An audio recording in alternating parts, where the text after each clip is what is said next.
In this video, you'll learn how to connect a Namecheap domain to Zoho Mail using a TXT record. We'll go step by step and I'll explain what's happening along the way so you understand not just what to click, but why you're doing it. By the end, your domain will be properly verified in Zoho Mail and ready for email setup. Let's start inside Zoho Mail, where you'll be given a special TXT value. This is a short line of text that looks something like Zoho verification ZB1234567 zmverify.zoho.com.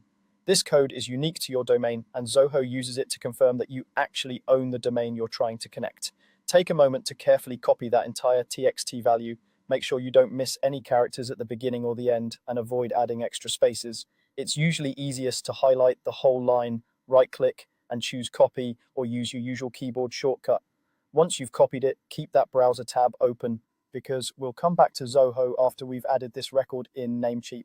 Now, open a new tab and log into your Namecheap account where your domain is registered.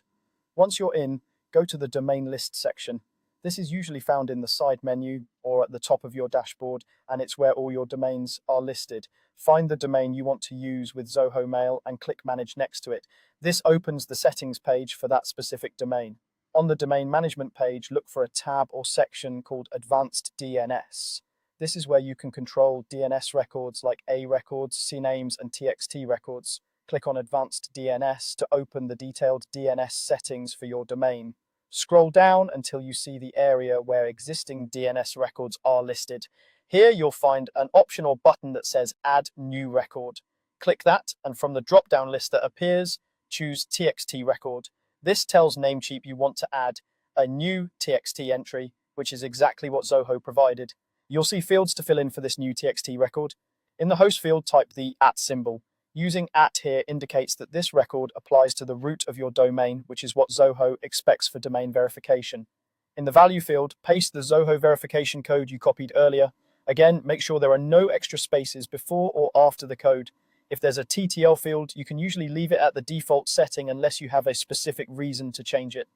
After you've entered the host as @ and pasted the verification value, save the record.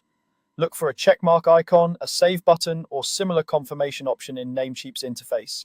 Once it's saved, your TXT record is now part of your domain's DNS configuration. With that done, go back to your Zoho Mail tab. Zoho is now waiting to see the TXT record you just added. Click the button that says Verify TXT Record. Zoho will check your domain's DNS to find that exact verification code. Keep in mind that DNS changes can sometimes take a few minutes to update, and in some cases a bit longer.